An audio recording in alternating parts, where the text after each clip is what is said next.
in Morad Media, Alphonse Morad will expose today the I.R.S., I call him the exterminator, how they left me indigent, homeless, owing them over $800,000 for money I never received. The I.R.S. clearly, they were part of corruption, covering up for the Jewish developers who obtained my $12 million tax credit, and for the trustee who was appointed an owner who stepped on my shoes by the bankruptcy court, and the attorney for the I.R.S. under the appellate court also committed fraud intentionally, deliberately, misleading the three judges on the ownership, and the fact is who applied for $12 million tax credit in 1997. So it's a long history. I'm not going to go into it here, don't have the time. But I just received in this month, November 2012, these are the I.R.S. tax levy bills that I owe. This is 1997. You can see here, I owe them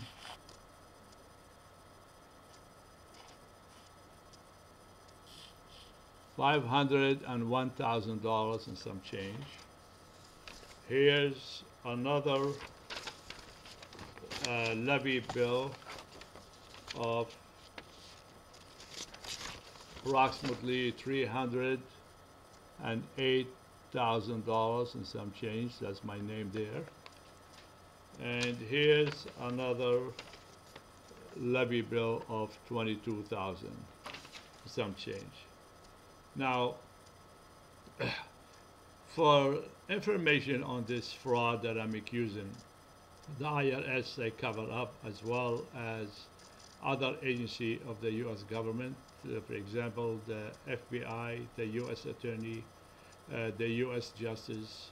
I written to them, I sent them my briefs. They were aware of the fraud that has taken place in the bankruptcy court as well as in the tax court.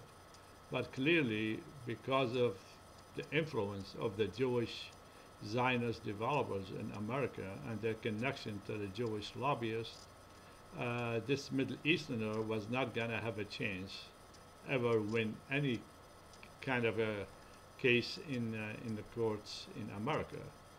Because once you are targeted, it's over. You might as well cut your losses and get a one-way ticket out of here, denounce your citizenship, and don't come back. You're not welcome here.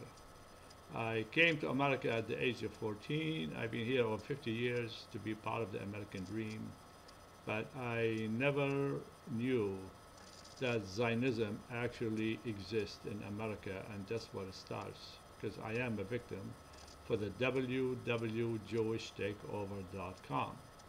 So to go into my background on this levy, you could, on the main page, you could see two buttons. One of them says Judge Gale Trial 05-2107. That's the full disclosure of all the transcript and my presentation in front of him on the trial, why I don't owe any taxes, because I'm not the owner, and the trustee was appointed an owner, and what am I doing here?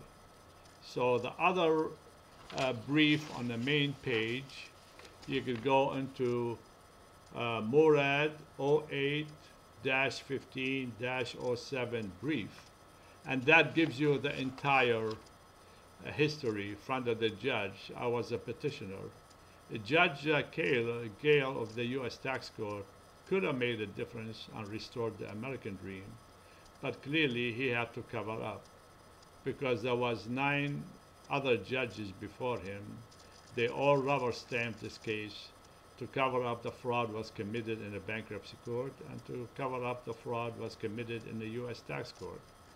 Now you could go into the oral argument that my attorney presented in front of the First Circuit Appeal, the 3 judges, Judge Coffin and Judge Lynch and Judge Torello. And clearly the attorney misled intentionally, deliberately the judges and told them that the fact is Alphonse Morad and his company did not apply for tax credit in 1997. It's Beacon Residential Property who applied for it in 1998 after the sale. The property was sold in 97. And my attorney, you could hear on the MP3 saying that's wrong, Your Honors. If you look at the records, V&M Management, my company, applied in 1997, but the trustee stepped on my shoes. He was the owner. He got the tax credit of $12 million because you have to have, by statute, 10 years of ownership, and he transferred the tax credit to Beacon Residential Property, and he pocketed $3 million of profit. So that was clearly a Jewish Zionist takeover right here in America. Now, why did they take over Mandela? That's what I named my development. Because in 1987, I was controversial public figure in Boston. It's a racist city. And I renamed my development Mandela after Nelson Mandela when he was in prison in 1987 to support his freedom and protest the apartheid in South Africa.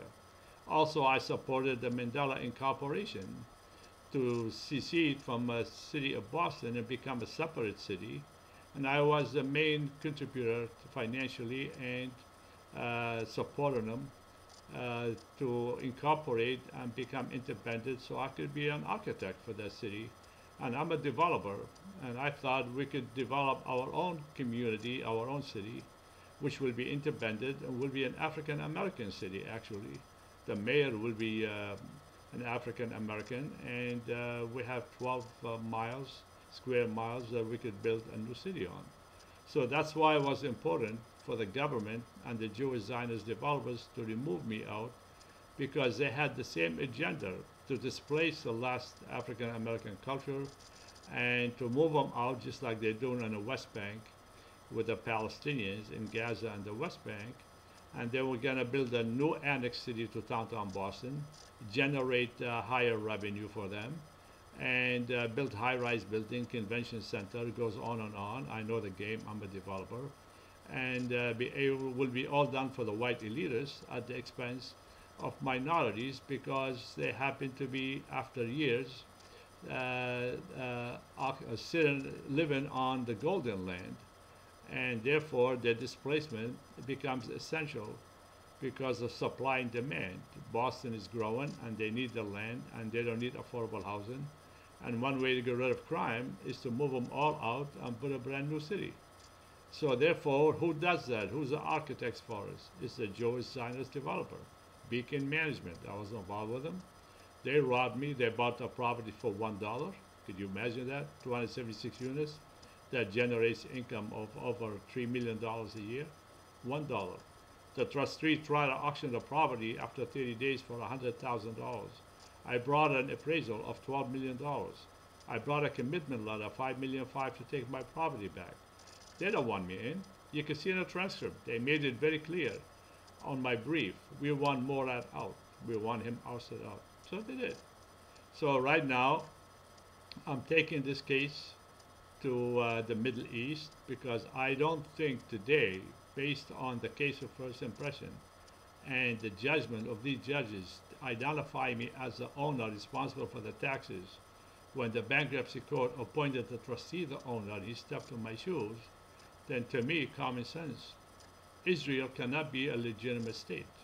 The Palestinians, according to the federal judges here and the tax court, they owe the taxes on the land, although it was illegally taken over by the Zionists, the Jewish settlers.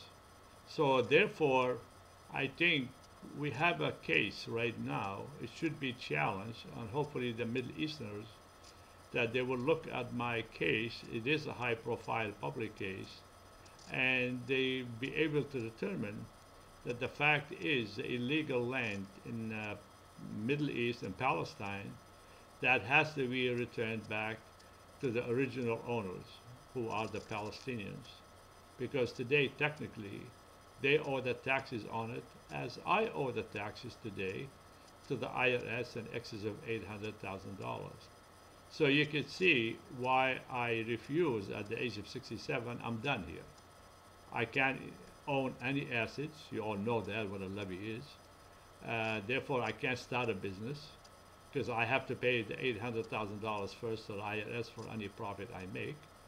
They took away my $1 million tax credit was due to me I could use in the future as an asset. And they basically made sure I have no resources and I will die owing this money. So therefore, to help the taxpayers in America exposing the I.R.S. exterminator, and to help Palestine, which right now I'm active on their cause because I relate to them. I'm an indigent, I'm homeless, I'm basically a refugee just like they are. So they are my family. I am gonna adopt them because now I understand the game, how it's played in America. I understand Zionism. The fact is, it's bred from here. This is where the main Zionism comes from. That's why America financed Israel. We're giving them $150 billion in the last 30 years, $3 billion a year. We back them up military, we back them up financially, and now we're ready to back them up to go to war with Iran. I'm not going to see any more American soldiers dying for the cause of the backroom deals of the Jewish lobbyists and the takeover in the Middle East. American citizens have to wake up. You have no business. You're in a deficit. You owe trillions of dollars, and you're in deep recession, and it's all because of the corruption and the agenda of Zionism right here with the U.S. government. What they're trying to do, dominate the Middle East and control the oil, and make the wealthy wealthier. And you are the taxpayers are paying trillions of dollars, and you haven't asked questions why. That's not your fault that they went to Iraq and they lost $1 billion and 6,000 soldiers over there. What did you gain out of Iraq? Ask yourself, taxpayers.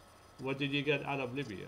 What are you getting today for supporting the rebels in Syria all over the Middle East? So you're just as bankrupt taxpayers of America as Al Morad. You're looking at me. So come on, wake up. The Zionist Jewish media keeping this secret deals. They will never let you educate you and let you know what's going on. And all you do is you're basically being used as a tool to scare you that we had the 9/11 and we have the Al-Qaeda and we have to keep getting trillions of dollars to protect you. It's all nonsense. Nobody's going to attack America. Why don't you just demonstrate and say there's no more wars? Look what happened to Al Morad right here. And the one who really sold me out at the end is the African American judges and their political leadership. I done more for the African Americans in the last 20 years and spent millions of dollars into policies, and I even filed a class action suit against the Boston police here to save black youth from dying. And what do you think I get? The deceased Ron Brown, the chairman of the Democratic Party, he was my attorney. He could have saved me. He brought $7 million commitment letter to refinance Mandela, but they told him, Ron, walk away from this one. Forget about it. No deal.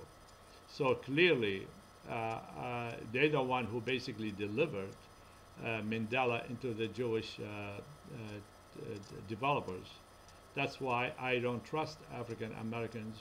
They're not their own men, and hopefully I would alert the Middle East to be careful of them, because they cannot be part of the American dream without being recruited into the Jewish Zionism lobbyists in America, and they need the Jewish media, and they have the talent, they have everything else, but unfortunately through slavery and everything else of hundreds of years, there's no way for them to make it without the Jewish backup financially in the media, and they're the ones who would put them in the front, and they behind the scene who would basically capitalize, and they make sure that it's a win-win situation for them.